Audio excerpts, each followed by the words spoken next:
ನಮಸ್ಕಾರ, ಸ್ಪೀಡ್ ನ್ಯೂಸ್ಗೆ ಸ್ವಾಗತ. ನಾನು ಚಂದ್ರಕಲಾ ನೂತನಗೌಡ. ಈ ರೀತಿ ಅವಮಾನಕಾರಿಯಾಗಿ ಸಿದ್ದರಾಮಯ್ಯ ಅವರನ್ನ ತೆಗಿಬಾರ್ದಿತ್ತು. ಯತ್ನಾಳ್ ಬೇಸರ, ಸಿದ್ದರಾಮಯ್ಯ ಯಾವತ್ತೂ ಕೂಡ ದ್ವೇಷ ರಾಜಕಾರಣ ಮಾಡಲಿಲ್ಲ. ಇನ್ಮುಂದೆ ಇದು ನಡೆಯಲ್ಲ. ಬಿಜೆಪಿಯ ಇಬ್ಬರಿಗೆ ಹುಷಾರ್ ಅಂದ್ರು ಯತ್ನಾಳ್. ಮೊದಲ ಫೋನ್ ಹೋಗಿದ್ದೆ ಬಿಜೆಪಿ ರಾಜ್ಯಾಧ್ಯಕ್ಷರು ಡಿ ಕೆ ಶಿವಕುಮಾರ್ಗೆ ಅಭಿನಂದನೆ ಸಲ್ಲಿಸಿ. ನಮ್ಮ ಅಪ್ಪನ ದೋಸ್ತ ಮನೆಗೆ ಹೋದ, ನನ್ನ ಪಾರ್ಟ್ನರ ಮುಖ್ಯಮಂತ್ರಿ ಆದ. ಯಾರು? ಬಿಜೆಪಿ ರಾಜ್ಯಾಧ್ಯಕ್ಷ.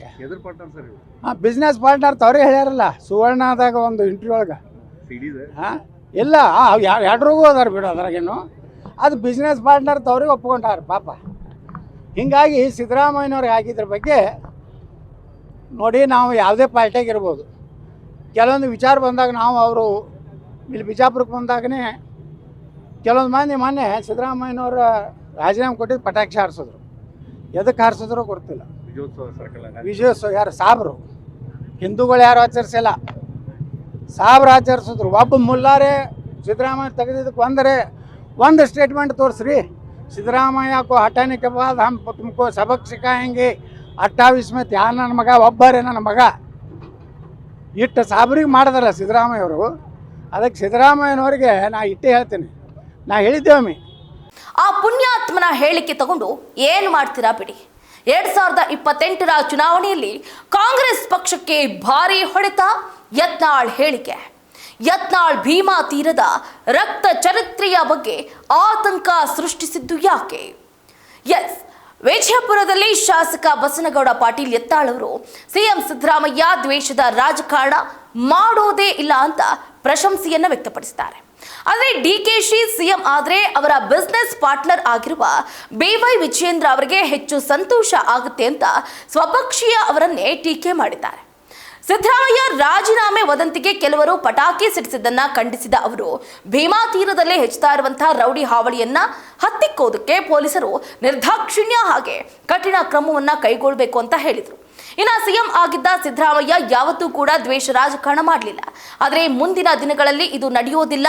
ಬಿಜೆಪಿಯ BY ವಿಜಯೇಂದ್ರ, ಆರ್ ಅಶೋಕ್ ಮಾತನಾಡುವ ಮುನ್ನ ಹುಷಾರು ಅಂತ ಶಾಸಕ ಯತ್ನಾಳ್ ಅವರು ಸಲಹೆಯನ್ನು ಕೊಟ್ಟಿದ್ದಾರೆ. ನೋಡಿ, ಶಾಸಕ ಬಸನಗೌಡ ಪಾಟೀಲ್ ಯತ್ನಾಳ್ ಅವರು ವಿಜಯಪುರದಲ್ಲಿ ಸುದ್ದಿಗಾರರೊಂದಿಗೆ ಮಾತಾಡ್ತಾರೆ. ರಾಜ್ಯ ರಾಜಕೀಯ, CM Siddaramaiah, DCM DK Shivakumar ಹಾಗೆ ವಿಜಯಪುರದ ಕಾನೂನು ಸುವ್ಯವಸ್ಥೆ ಕುರಿತು ಹಲವು ಹೇಳಿಕೆಗಳನ್ನು ಕೂಡ ಇದೇ ಸಂದರ್ಭದಲ್ಲಿ ಕೊಡ್ತಾರೆ. ಇಷ್ಟೇ ಅಲ್ಲದೆ ಸಿದ್ದರಾಮಯ್ಯನವರ ಬಗ್ಗೆ ಹಾಡಿ ಹೊಗಳಿದ್ದೆ ಇದೀಗ ಎಲ್ಲರ ಮೆಚ್ಚುಗೆಗೆ ಕಾರಣವಾಗಿದೆ.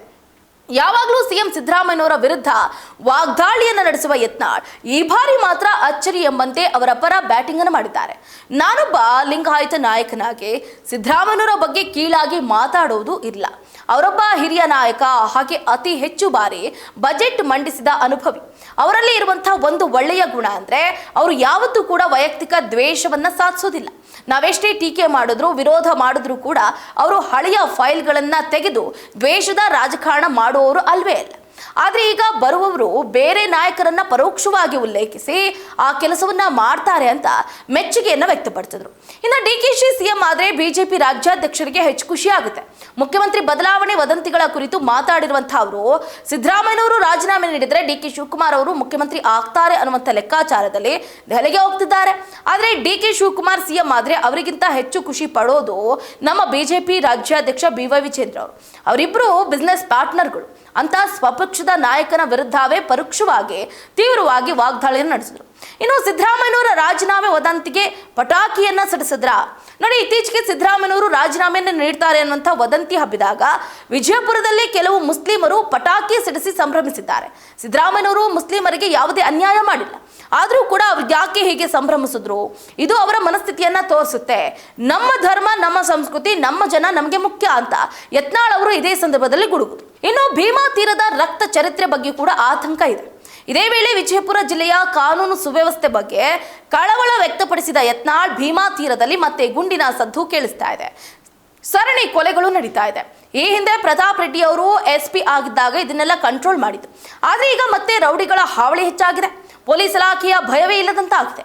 SP ಅವರು ಯಾವುದೇ ರಾಜಕೀಯ ಒತ್ತಡಕ್ಕೆ ಮಣಿಯದೆ ತಪ್ಪು ಮಾಡಿದವರು ಎಷ್ಟೇ ದೊಡ್ಡವರಾಗಿದ್ರೂ ಅವರ ವಿರುದ್ಧ ಕಠಿಣ ಕ್ರಮ ಕೈಗೊಳ್ಳಬೇಕು. ಇಲ್ಲದೇ ಇದ್ರೆ ಜನರಿಗೆ ಪೊಲೀಸ್ ವ್ಯವಸ್ಥೆಯ ಮೇಲಿನ ನಂಬಿಕೆ ಹೋಗುತ್ತೆ ಅಂತ ಇದೇ ಸಂದರ್ಭದಲ್ಲಿ ಎಚ್ಚರಿಕೆಯನ್ನು ಕೊಟ್ಟರು, ಹಾಗೆ ಸಲಹೆಯನ್ನು ಕೂಡ ಕೊಟ್ಟರು. ನೋಡಿ, ಇದರಿಂದ ಕುರುಬ ಸಮಾಜ ಕೋಪಗೊಂಡಿದೆ. ಹಾಲುಮತ ಕುರುಬ ಸಮಾಜಕ್ಕೆ ಮಾಡಿದ ಅನ್ಯಾಯ ಇದಾಗಿದೆ. ಇದರ ಎಫೆಕ್ಟ್ ಮುಂದಿನ ವಿಧಾನಸಭೆ ಚುನಾವಣೆ ವೇಳೆ ವಿರೋಧ ಪಕ್ಷಗಳಿಗೆ ಲಾಭ ಆಗುತ್ತೆ ಅಂತ ಕೂಡ ಹೇಳಿದ್ರು. ಇನ್ನು ಮುಖ್ಯಮಂತ್ರಿ ಸ್ಥಾನಕ್ಕೆ ಸಿದ್ದರಾಮಯ್ಯ ರಾಜೀನಾಮೆ ಕೊಟ್ಟಿದ್ರಿಂದ ಕಾಂಗ್ರೆಸ್ಗೆ 2028ಕ್ಕೆ ದೊಡ್ಡ ಹೊಡೆತ ಬೀಳುತ್ತೆ ಅಂತಲೂ ಕೂಡ ಹೇಳಿದ್ದಾರೆ. ಇನ್ನು ಇದೇ ಸಂದರ್ಭದಲ್ಲಿ ಮುಂದುವರೆದು ಮಾತಾಡ್ತಾರೆ, ಸಿದ್ದರಾಮಯ್ಯನವರನ್ನ ಯಾವುದೇ ಕಾರಣ ಇಲ್ಲದೆ ಇಳಿಸ್ಬಿಟ್ರು. ಇದರಿಂದ ಕುರುಬ ಸಮಾಜ ಕೋಪಗೊಂಡಿದೆ. ಹಾಲು ಮತ ಕುರುಬ ಸಮಾಜಕ್ಕೆ ಮಾಡಿದ ಅನ್ಯಾಯ ಇದಾಗಿದೆ. ಇದರ ಎಫೆಕ್ಟ್ ಮುಂದಿನ ವಿಧಾನಸಭೆ ಚುನಾವಣೆ ವೇಳೆ ವಿರೋಧ ಪಕ್ಷಗಳಿಗೆ ಲಾಭ ಆಗಲಿದೆ ಅಂದ್ರು. ಇನ್ನು ರಾಹುಲ್ ಗಾಂಧಿ ಯಾವಾಗಲೂ ಹಿಂದುಳಿದ ವರ್ಗ ಅಂತಿದ್ದಾರೆ. ಈಗ ಹಿಂದುಳಿದ ವರ್ಗ ಎಲ್ಲಿದೆ? ಸಿದ್ದರಾಮಯ್ಯ ರಾಜೀನಾಮೆಯಿಂದ ದಲಿತರಿಗೂ ಕೂಡ ಅನ್ಯಾಯ ಆಗಿದೆ. ಸಿದ್ದರಾಮಯ್ಯ ಅವರದ್ದು ಮುಸ್ಲಿಮರ ಓಲೈಕೆ ಅತಿಯಾಗಿತ್ತು. ಆದರೆ ಇವತ್ತು ಯಾವೊಬ್ಬ ಮುಸ್ಲಿಂ ನಾಯಕನೂ ಕೂಡ ರಾಜ್ಯದಲ್ಲಿ ಒಂದು ವಿರೋಧ ವ್ಯಕ್ತಪಡಿಸ್ತಿಲ್ಲ. ಅವರ ವಿಧಾಯದ ವೇಳೆ ಬಹಳ ಟೀಕೆ ಕೂಡ ಮಾಡಲಿಲ್ಲ. ಅವರಿಗೆ ಒಳ್ಳೆಯದಾಗಲಿ ಅಂತ ಬಸನಗೌಡ ಪಾಟೀಲ್ ಯತ್ನಾಳ್ ಅವರು ಹೇಳಿಕೆಯನ್ನು ಕೊಟ್ಟಿದ್ದಾರೆ. ಇದಾಗಿತ್ತು ಇವರಿಗಿನ ಅಪ್ಡೇಟ್. ನೋಡ್ತಾ ಇರಿ ಸ್ಪೀಡ್ ನ್ಯೂಸ್, ಸುದ್ದಿ ನಿಮ್ಮದು, ವೇಗ ನಮ್ಮದು.